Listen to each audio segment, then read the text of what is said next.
Bonjour à tous. Aujourd'hui, on se retrouve pour le dernier épisode de la cinquième saison du Conseil de la semaine avant nos congés d'été. Et je voulais aujourd'hui partager avec vous 5 cas de succès d'anciens candidats VAE qui ont bien sûr obtenu leur diplôme. C'est souvent le but quand on se lance dans la démarche. Mais je voulais aussi vous partager leur moment de vie, en tout cas des extraits de leur vie et de ce qu'ils ont réussi à obtenir grâce à la VAE, pour vous montrer que c'est, au-delà de l'obtention du diplôme, un dispositif extrêmement puissant. Donc, si le sujet de la VAE vous intéresse et si vous voulez voir ce que ça peut peut-être vous apporter à vous, rendez-vous tout de suite après ce court générique. À tout de suite.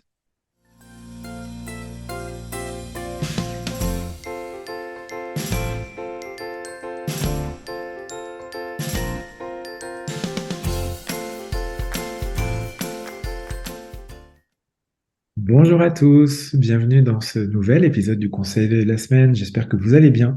Si vous êtes nouveau sur cette chaîne, bienvenue. Je m'appelle Julien, je suis ingénieur de la formation des compétences. C'est un master 2 que j'ai obtenu par la VAE. Je suis également coach professionnel certifié et mon métier, c'est le développement des compétences pour adultes au travers la formation, le coaching professionnel et bien sûr la VAE. J'accompagne à la VAE depuis 2015 maintenant sur tout type de diplôme, tout domaine et tout niveau. Et dans ces épisodes, je vous partage le vendredi un maximum de retours d'expérience, de trucs, d'astuces et de bonnes pratiques pour vous aider à vous lancer du mieux possible dans la démarche de VAE et je l'espère de tout mon cœur, vous aider à la réussir.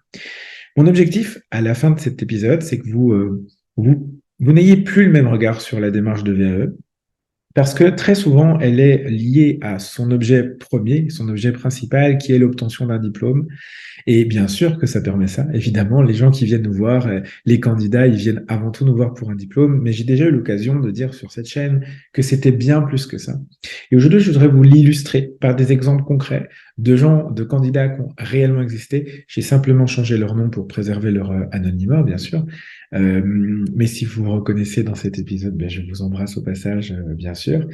Et je voulais aussi vous montrer que la VAE, c'était beaucoup plus puissant que l'obtention d'un diplôme, que le cheminement de la VAE en lui-même, il allait vous apporter énormément de choses. C'est un petit peu le but de cet épisode et je vais regarder un petit peu les différentes expériences que j'ai sélectionnées pour vous. Alors, il y en a 5, il y en a beaucoup plus, mais bon, cinquième saison, 5 cas, c'était un peu facile. Donc, j'en ai choisi 5 pour aujourd'hui et puis je pourrais vous en refaire si c'est un format que vous aimez bien. Le premier cas, c'est, donc, prénom changé, hein, Gaëlle. Gaëlle, ça a été une de mes toutes premières candidates assistantes maternelles. Euh, Gaëlle, c'est quelqu'un qui était, euh, comment je peux dire ça? Je suis désolé, je ne vous ai pas prévenu, pardon. Je tourne cet épisode chez un de mes clients pendant la pause déjeuner, qui me prête une salle pour, voilà. Mais du coup, il y a des petits bruits de couloir, donc ne vous affolez pas, tout va bien. Euh, le premier cas, donc, c'est Gaëlle, assistante maternelle. Gaëlle, c'est quelqu'un qui était en échec scolaire quand elle était à l'école, que ses parents voulaient essayer de pousser à faire des études, mais ils se sont rendus compte que bah, elle n'aimait pas le système scolaire, ça lui plaisait pas, ça lui convenait pas, et du coup, elle n'y arrivait pas. Donc, elle a commencé à travailler très tôt dans différents domaines, jusqu'à arriver finalement à la petite enfance, quand elle-même a eu des enfants et qu'elle voulait rester à la maison pour s'occuper de ses enfants. Elle a eu plusieurs années, hein, de plus nombreuses années dans la petite enfance. Et puis, finalement, elle a décidé de passer un diplôme, d'obtenir un diplôme avec la VAE. Donc, c'était un format à l'époque, en 2015, c'est quand j'ai commencé. Je faisais du collectif et de l'individuel. Donc, elle avait des séances avec d'autres personnes en collectif, d'autres assistantes maternelles, et puis elle avait des séances individuelles. Et c'est quelqu'un que j'ai vu progressivement reprendre un peu confiance en elle parce que, bah, elle avait, comment je vais dire, oui, elle avait, avec les années, perdu confiance. Elle avait peur de l'école, des diplômes, de la formation.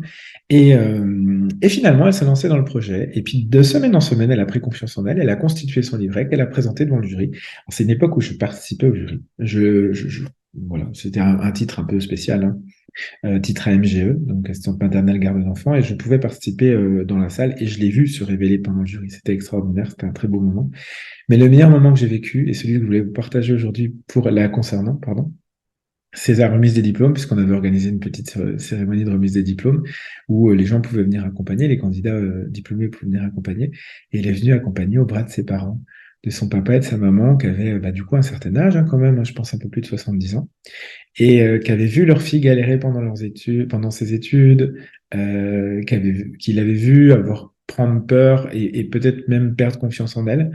Et au moment où je lui ai donné son diplôme, elle est descendue. On a petite scène. Et puis, euh, et puis ses parents l'ont prise dans ses bras, ils se sont fait un câlin à trois. Et j'en pense, quand j'en parle, j'ai encore la chair de poule, c'est marrant parce que ça m'a vraiment ému. Et ils se sont serrés dans les bras, ils ont pleuré tous les trois, sans rien dire. Et c'était tellement beau humainement de voir ses parents si fiers de leur fille, d'avoir accompli quelque chose qui était un rêve pour elle, mais qu'elle n'avait pas réussi à faire. C'était tellement puissant, tellement beau. Moi, à ce moment-là, je me suis dit, waouh, c'est génial, c'est magique ce qu'on fait. On a de la chance de pouvoir aider les gens comme ça. Et c'est une belle histoire, voilà. Faire pleurer ses parents à 70 ans passés pour. Je trouvais ça beau, de joie, évidemment, on est d'accord. Je sais pas si c'était clair ou pas. Voilà, c'était un très beau moment et donc merci à Gaël.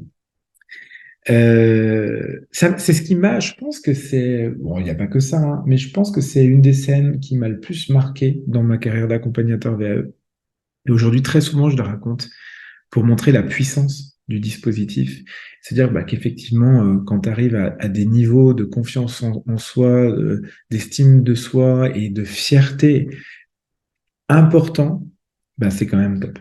Le deuxième cas de succès que je voudrais vous partager aujourd'hui, c'est celui de Fabienne. Pareil, prénom changé. Fabienne qui travaillait dans une grande entreprise et qui, comme beaucoup de cadres, était sous pression, débordée, épuisée et qui a fini par faire un burn-out. Moi, je l'ai rencontrée quelques semaines après son burn-out, je pense quelques mois même, on peut dire. Ça faisait 3, 4 mois qu'elle était, elle était en burn-out. Et puis, s'interrogeait la question de sa reconversion parce qu'elle ne voulait pas retourner dans ses travers et retourner comme cadre de cette grande entreprise ou dans une autre grande entreprise. Elle voulait faire complètement autre chose et ouvrir son entreprise. Et je pense que pour faire une transition, il lui fallait un projet intermédiaire et elle a choisi la VE. Et on a passé donc quelques mois ensemble à l'époque, hein, ça a duré une bonne année, je pense, entre le moment où on s'est vu la première fois et le moment où elle a été diplômée. Et pareil, je l'ai vu se reconstruire au fur et à mesure des expériences, parce qu'en en plus, ce qui était compliqué, c'est que dans son livret, elle a choisi des expériences de son ancienne entreprise pour faire valider ses acquis d'expérience. C'était sur un master. Euh, et euh, et c'est vrai que Fabienne, je l'ai vue reprendre aussi confiance en elle, mais pas de la même façon que Gaëlle dans le cas d'avant, hein. C'était vraiment le fait d'écrire, le fait de revenir sur son expérience, ça lui a permis de prendre du recul, en fait, sur l'expérience qu'elle avait vécue, le traumatisme que c'était, parce que je l'ai vraiment récupéré dans un état difficile. Euh, et le fait de poser par écrit, ça a mis une distance, en fait, sur la situation qu'elle avait vécue. Et dans sa conclusion, elle a indiqué, dans sa conclusion de livret, elle a indiqué que c'est cette étape d'écriture qui lui avait permis de faire le deuil de son ancienne expérience. Et aujourd'hui, elle a son entreprise déjà depuis plusieurs années, ça marche super bien. Et je crois qu'on peut dire que l'écriture du livret et donc la VAE finalement l'a aidé à prendre cette distance et à faire passer la pilule, si vous voulez, de son burn-out. Et je trouve que c'est hyper puissant quand on est dans ce type de situation. Le troisième cas de succès que je vais présenter pour vous aujourd'hui, c'est le cas de François. J'ai changé également le prénom. Cadre également, alors cadre intermédiaire d'une grande entreprise aussi, 45 ans quand il s'est présenté pour son premier rendez-vous. Et je regarde le prénom parce que comme je l'échange, je ne veux pas faire d'impair. Donc François me dit ah, c'est compliqué, j'ai toujours eu du mal à l'écrire, tout ça, donc on fait les premières séances et puis je me dis ah, effectivement il y avait 2, 3 petites choses. Alors moi je suis pas médecin, je suis pas psychologue, je suis pas habilité à faire des tests ou à poser des diagnostics, je vous le précise au passage, mais d'expérience on voit quand même quelque chose et puis je dis écoute peut-être tu fais un peu de dyslexie, puis il me dit non non non je fais pas de dyslexie tout ça et bref le temps passe. Et puis au final quelques semaines après il me dit, Julien, écoute, je suis allé voir un orthophoniste parce que, bah, effectivement, je crois que tu as raison, je crois que je suis dyslexique et je vais aller faire un test. Ben, il s'est avéré qu'effectivement, il était dyslexique et qu'il a découvert à 45 ans grâce à la VAE. Et il a fait ses séances chez l'orthophoniste et ça lui a changé la vie. Et il m'en reparle souvent, on est resté très en lien. Il m'en reparle souvent, il me dit, mais Julien, c'est fou, je m'en étais jamais rendu compte. j'ai trouvé toujours des façons de contourner, de moins faire d'écrit, de se faire des notes de synthèse, des bullet points, etc. Et du coup, je m'étais pas franchement rendu compte que j'avais ce problème-là. Et surtout que mon fils pouvait l'avoir, parce qu'en fait, son fils a développé aussi une dyslexie. Alors, ça n'a rien à voir, mais du coup, il y a été vigilant. Et, euh, et il a réussi à reprendre le contrôle de sa dyslexie, en fait, grâce à ses séances chez l'orthophoniste. Et ça lui a surtout permis de comprendre, en fait, pour quelles raisons il était comme ça, pour quelles raisons il avait ces difficultés et qu'il butait. Et sachant qu'il avait déjà une belle carrière, hein, cadre intermédiaire dans cette belle boîte, mais ça a été tout bénef parce que du coup, ça lui a permis d'évoluer, de reprendre confiance en lui aussi, et puis d'évoluer dans une autre entreprise. Donc maintenant, il est sur le cadre dirigeant. Et je suis hyper fier de lui parce que le jury a été très ému par son histoire. C'est quelque chose qu'il avait indiqué dans sa conclusion de dossier aussi, hein, comme Fabienne avant. Il avait dit, grâce à cette démarche, j'ai découvert ma dyslexie et j'ai pu la prendre en charge et j'ai pu accompagner mon enfant. Eh ben, c'est sûr que quand tu dis ça au jury, t'es ému et c'était beau. C'était un beau moment.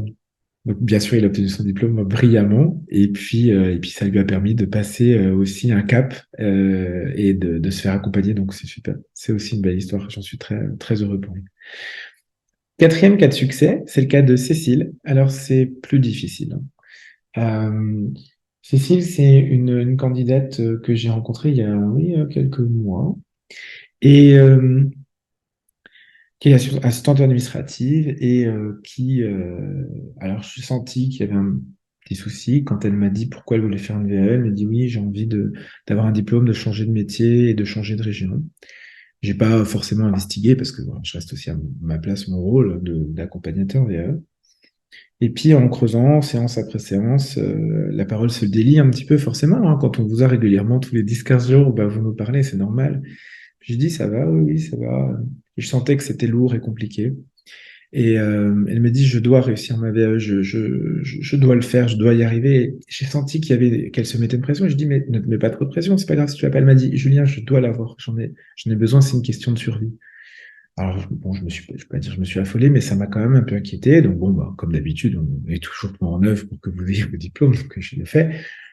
Et quand elle a été diplômée, elle m'a dit, je suis partie de chez moi, j'avais besoin de trouver un nouveau métier, j'avais besoin de ce diplôme pour reprendre confiance en moi, trouver mon nouveau métier et quitter mon mari violent. Et je me suis dit, waouh, mais c'est un dispositif qui est très puissant finalement parce que on arrive à changer la vie des gens et à les faire reprendre confiance en eux et, et à les sortir de situations difficiles. Alors, si c'est votre cas, évidemment, je vous mets l'avertissement. Évidemment, n'attendez pas de faire la démarche VAE pour partir et essayer de partir le plus vite possible. Mais je me suis dit, waouh, on a fait quand même des choses bien. Voilà. C'est la petite minute émotion, excusez-moi. Mais ça m'a vraiment, vraiment touché. Ému. Et puis, la dernière personne que j'ai accompagnée aussi dans les cas de succès, c'est Caroline. J'ai changé le nom aussi. Caroline, travailleuse sociale, travaille dans le milieu associatif. Et alors, elle, son cas de succès, c'est pas la VAE. La VAE n'a pas aidé à sortir, c'est une ancienne SDF, sans domicile fixe. Elle est sortie de la rue, et quand elle est sortie de la rue, après 15 ans passés dans la rue, elle s'est mise dans le travail social pour aider les autres. Bah, franchement, quelle force. Et je trouve ça pareil. Enfin, c'est des gens qui nous remettent quand même beaucoup dans l'humilité de ce qu'on fait, de qui on est. Elle s'est sortie de la rue toute seule, de plusieurs conduites addictives, de problèmes familiaux aussi. Et puis elle a voulu tourner la page de cette période de sa vie quand elle s'est mise dans le travail social pour aider les autres et quand elle a voulu valider les acquis du travail social. Et euh, la VAE, c'était un parcours collectif également.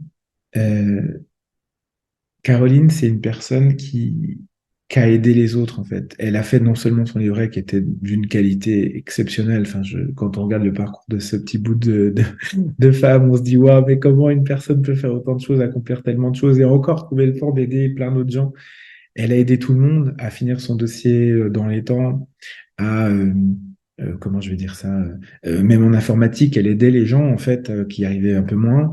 Et elle avait cette capacité elle a brillé, hein, elle a brillé à l'écrit, elle a brillé à l'oral, elle a fait un jury exceptionnel, ils l'ont applaudi, enfin, c'était extraordinaire. Mais, et ce que moi j'ai trouvé formidable dans son histoire, c'est que quand on était en accompagnement et je disais, mais Caroline, là, je t'accompagne, mais j'ai rien à te dire, c'est parfait, bravo, t'as compris la méthode. Elle me dit oui, merci, bien sûr, c'est moi qui devais de la méthode, mais c'est grâce à toi, mais c'est surtout au candidat, c'est jamais grâce à moi, en vrai.